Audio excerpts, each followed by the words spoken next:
Hello friends, इस video में हम पढ़ेंगे क्लास 7 साइंस के चैप्टर नंबर 3 का सेकंड टॉपिक जो है सिल्क। सिल्क भी वूल की तरह ही एक एनिमल फाइबर है और ये किस एनिमल से मिलता है? ये मिलता है सिल्क वॉर्म से। ओके, और जब सिल्क वॉर्म की रेयरिंग होती है, मतलब उसका पालन पोषण होता है, तो उसको क्या बोलते हैं? उसको बोलते हैं सेरिकल्चर। तो सेरिकल्चर की डेफिनेशन क्या होगी? सेरिकल्चर की डेफिनेशन है the rearing of silk worm for obtaining silk. Silk worm का पालन पोषण ताकि हमें सिल्क मिल सके, उसे कहते हैं सेरिकल्चर। ओके, और सिल्क का क्या यूज होता है? सिल्क का यूज होता है कि सिल्क से बनते हैं कई सारे कपड़े, जैसे कि साड़ियाँ। तो आपने देखा होगा आपके घरों में भी सिल्क की साड़ियाँ होंगी जो बनती हैं सिल्क से, और वो सिल्क हमें कहाँ से मिलता है? सिल्क मिलता है हमें सिल्क वॉर्म से। सो इस टॉपिक में हम पढ़ेंगे कि सिल्क वॉर्म की क्या लाइफ हिस्ट्री होती है, उसकी क्या लाइफ साइकिल होती है, और वो कैसे सिल्क बनाता है, और सिल्क को जो कच्चा सिल्क मिलता है, रॉ सिल्क मिलता है, उसको एकदम रेडीमेड सिल्क फाइबर में कैसे प्रोसेस किया जाता है। तो फ्रेंड्स, अब हम पढ़ते हैं life history of silk moth, और उसे कह सकते हैं life history of silk worm. Okay, तो सबसे पहले तो फीमेल सिल्क मॉथ लेज एग। सबसे पहले फीमेल सिल्क मॉथ जो है अंडे देती है। अंडे कहाँ देती है? मलबरी लीफ, मतलब सहतूत के पत्ते पे। सहतूत एक फल होता है, उसके पत्ते पे ये अपने अंडे देती हैं। ओके, फिर एग हैच इनटू लार्वी। अब जो एग हैं वो फूटते हैं, उनमें से निकलता है बाहर लार्वी। लार्वी क्या बोलते हैं? कैटरपिलर और सिल्क वॉर्म। ओके, सो फिर वो ग्रो इन साइज, वो अपना साइज बढ़ाता है। जब वो ग्रोथ होती है उसके अंदर, तो फिर वो कन्वर्ट हो जाता है प्यूपा में। अब वो प्यूपा में बन गया, लेकिन जब वो प्यूपा में कन्वर्ट होता रहता है तो उसमें क्या क्या चेंजेस आते हैं वो जरा देख लेते हैं। सबसे पहले जो कैटरपिलर है वो it swings its head from side to side. वो अपना हेड जो है, ये जैसे कि ये पीपा में कन्वर्ट हो रहा है, तो जो इसका हेड है ये वाला, ये इसको साइड टू साइड स्विंग करता है, इधर उधर इधर उधर। ठीक है, तो in the form of figure 8। तो जब ये ऐसे साइड टू साइड करता है तो इसकी पूरी बॉडी जो है प्यूपा की फॉर्म बन जाती है फिगर 8 में। ओके, जैसे कि ये 8 है, अगर इसको सीधा कर दें तो ये 8 के रूप में दिखाई देगा। ओके, पहले एग, फिर लार्वी, फिर उसके बाद प्यूपा का फॉर्मेशन। ओके, अब इसके बाद क्या होता है? जो कैटरपिलर है वो secrete fibre made of protein which harden on exposure to air and become the silk fibre.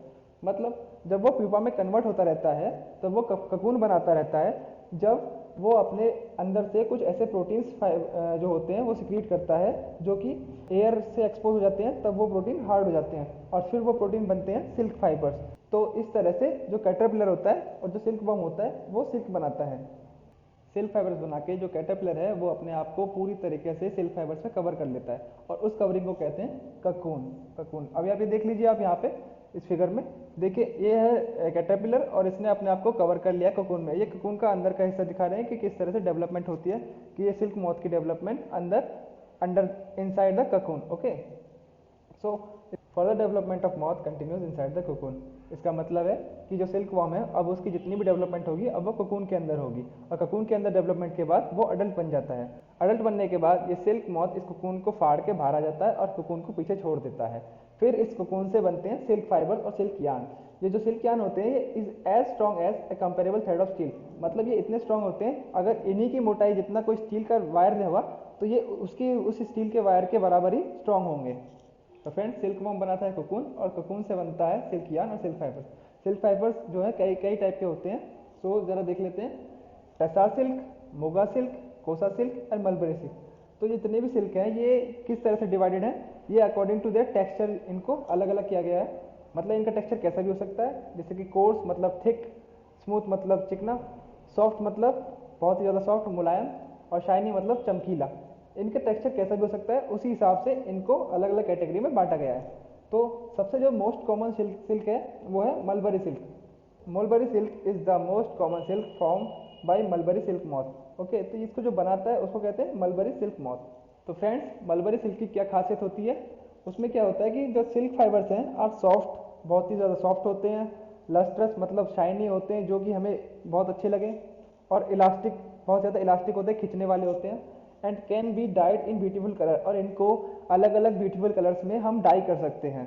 Okay, तो यहाँ खत्म होती है life history of silk moth, जिसमें हमने पढ़ा egg, larva, pupa and adult. Okay, अब हम पढ़ते हैं नेक्स्ट टॉपिक। तो फ्रेंड्स, अब हम देख लेते हैं कि सिल्क की डिस्कवरी कैसे हुई थी, या सिल्क की खोज कैसे हुई थी। सो सिल्क की खोज हुई थी चाइना में। एग्जैक्ट टाइमिंग किसी को नहीं पता, लेकिन हुई थी चाइना में। सो वो कैसे हुई थी? एक दिन एम्प्रेस सी लोंग ची और एम्प्रर हुआंग टी कुछ डिस्कस कर रहे थे, कुछ आपस में बातें कर रहे थे कि उनके जो गार्डन में मलबरी ट्रीज हैं उनकी लीव्स को कौन डैमेज कर रहा है, cause of damage of mulberry leaves. इसके लिए वो लोग अपने गार्डन में गए और वहाँ उन्होंने देखा कि white worm eating mulberry leaves. उन्होंने देखा कि कुछ ऐसे सफ़ेद कीड़े हैं जो कि मलबरी के पत्तों को खा रहे हैं। तो उन्होंने एक और चीज़ नोटिस की, तो this white worm are spinning shiny cocoon around them. जो ये वाइट वॉर्म है इनके आसपास शाइनी कोकून भी बन रहे हैं। तो उनमें से एक कोकून जो है एम्प्रेस सी लुंगची की चाय के कप में गिर गया। Cocoon drop into her cup of hot T. अब चाय गर्म थी, तो जब वो निकाल रहे थे उसको, तो एक tangle of delicate thread separate from the cocoon. जब वो उस कोकून को निकाल रहे थे तो एक धागा सा बाहर निकला, एक टेंगल ऑफ डेलिकेट थ्रेड, बहुत ही सॉफ्ट धागा निकला। तो तब उन्होंने देखा कि ये सॉफ्ट जो धागा है ये बहुत शाइनी है और स्मूथ है। तब सिल्क की खोज हुई थी, तब सिल्क की डिस्कवरी हुई थी। और तब से ही चाइना इस सीक्रेट को बाकी लोगों से, बाकी दुनिया से छुपा के रख रहा था। लेकिन जैसे जैसे ट्रैवलिंग बढ़ी, लोग एक देश से दूसरे देश जाने लगे, तब ये राज खुल गया। और जिस रास्तों से जो ट्रैवलर आए थे, जो मर्चेंट्स आए थे, उस रास्ते को बोलने लगे सिल्क रूट। ओके, तो ये लोग जो थे ट्रैवलर्स और मर्चेंट जो सिल्क रूट से आए थे, फिर ये जब वापस गए तो इन्होंने पूरे वर्ल्ड में सिल्क बनाने का जो तरीका है वो सबको बता दिया। उससे अब पूरा वर्ल्ड सिल्क बनाता है और इस तरीके से सिल्क की डिस्कवरी हुई थी। अभी भी चाइना सबसे नंबर 1 पे है सिल्क की प्रोडक्शन में, और भारत भी टॉप मोस्ट ऐसी कंट्रीज में है जो कि सिल्क का बहुत ज़्यादा प्रोडक्शन करते हैं। तो फ्रेंड्स, अब हम पढ़ते हैं नेक्स्ट टॉपिक जो है फ्रॉम ककून टू सिल्क, मतलब ककून से सिल्क कैसे मिलता है। सिल्क के लिए सिल्क मोथ को पाला जाता है और फिर उनसे कोकून लिया जाता है और उससे सिल्क बनाया जाता है। तो उनकी जो रेयरिंग होती है, जो पालन पोषण होता है, वो कैसे होता है उसको ज़रा देख लेते हैं। तो पहला है रेयरिंग ऑफ सिल्क वॉर्म। उसको कैसे करते हैं? सबसे पहले तो a female silk worm lays 100 of eggs at a time. सबसे पहले एक फीमेल सिल्क वॉर्म होती है जो कि 100 of egg at a time produce करती है। ओके, जैसे कि ये फीमेल सिल्क वॉर्म है, ये बहुत सारे एग जो है प्रोड्यूस करती है, ये हंड्रेड्स की नंबर में होते हैं। ओके,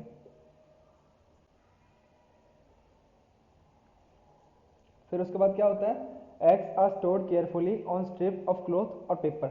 तो ये जो एग्स हैं इनको जो है कुछ स्ट्रिप्स होते हैं, कुछ टुकड़े होते हैं क्लॉथ या पेपर के, उनके ऊपर रख दिया जाता है केयरफुली, इस तरह से जमा दिया जाता है। ठीक है, फिर उसके बाद this eggs are sold to farmers.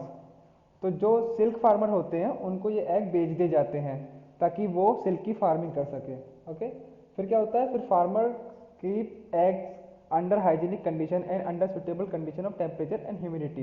फिर क्या होता है? जो फार्मर होते हैं इन एग्स में से लार्वा निकालने के लिए एग्स को हाइजीनिक कंडीशन और सुटेबल कंडीशंस में डाल देते हैं, जिसमें उसका मेंटेन करना पड़ता है उन्हें टेम्परेचर और ह्यूमिडिटी। ओके, तो इसके बाद क्या होता है? इसके बाद जो है the larva hatch from the egg. Egg में से लार्वा निकल जाता है। एग्स में से लार्वा और कैटरपिलर निकलने के बाद उनको बहुत ज़्यादा लीव्स खिलाए जाते हैं और जिनसे उनका साइज बहुत ज़्यादा बढ़ जाता है। उसके बाद क्या करते हैं? उसके बाद the worms are kept in a clean bamboo tray along with freshly chopped mulberry leaves. तो जो ये वॉर्म्स हैं इनको इस तरह की एक बैम्बू ट्रे में डाल दिया जाता है जिसमें कई सारे चैम्बर्स होते हैं। तो उसमें डालने के बाद उनको बहुत सारी मलबरी लीव्स दी जाती है ताकि वो खाते रहें और कोकून बनाते रहें। सो आफ्टर 25 to 30 डेज, 25 से 30 दिन बाद, the caterpillar stop eating and move to a tiny chamber of bamboo in tray to spin cocoon. जो कैटरपिलर हैं, जो वॉर्म्स हैं, ये खाना बंद कर देते हैं और उसके बाद वो एक ऐसे छोटे छोटे चैम्बर्स हैं ना, ये इस तरह के चैम्बर्स, इनमें चले जाते हैं और वहाँ पे स्पिन करते हैं कोकून। वहाँ पे कोकून की स्पिनिंग स्टार्ट होती है। तो cocoons get attach to the tray. जब इनका साइज बहुत बड़ा हो जाता है तो जो उनके जो कोकून है वो ट्रे में फंस जाते हैं। उसके बाद क्या होता है? द कैटरपिलर्स और silk worms spin the cocoon inside which develops the silk moth. मतलब द कैटरपिलर और सिल्क वॉर्म अंदर से ही कोकून को स्पिन करते रहते हैं जिससे कि सिल्क मॉथ डेवलप होता है, और जब से सिल्क मॉथ डेवलप हो जाता है तो वो एक बड़ा सिल्क मॉथ बन के इसमें से बाहर आ जाता है। और पीछे क्या बचता है?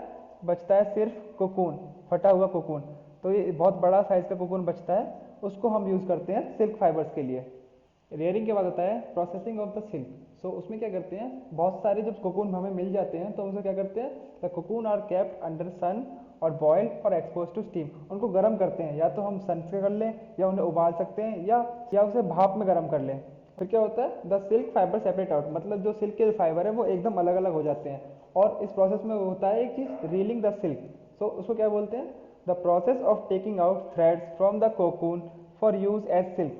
वो प्रोसेस जिसमें हम कोकून में से थ्रेड्स निकालते हैं ताकि हम सिल्क बना सकें, उसको कहते हैं रीलिंग द सिल्क। तो ये पूरा का पूरा जो 2 स्टेप है ये रीलिंग द सिल्क हो जाते हैं। तो उसके बाद क्या होता है, the silk fibre are then spun into silk thread. जो सिल्क फाइबर है इनको सिल्क थ्रेड में कन्वर्ट कर दिया जाता है।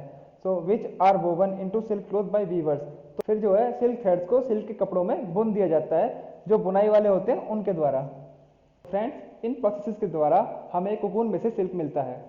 तो फ्रेंड्स, अगर आपको ये वीडियो अच्छी लगी हो, पसंद आई हो और आपने इस वीडियो से कुछ सीखा हो तो इस वीडियो को लाइक करें, हमारे चैनल को सब्सक्राइब करें और इस वीडियो को अपने क्लासमेट्स और फ्रेंड्स तक शेयर करें। मिलते हैं एक नई वीडियो में नए टॉपिक के साथ, तब तक के लिए बाय।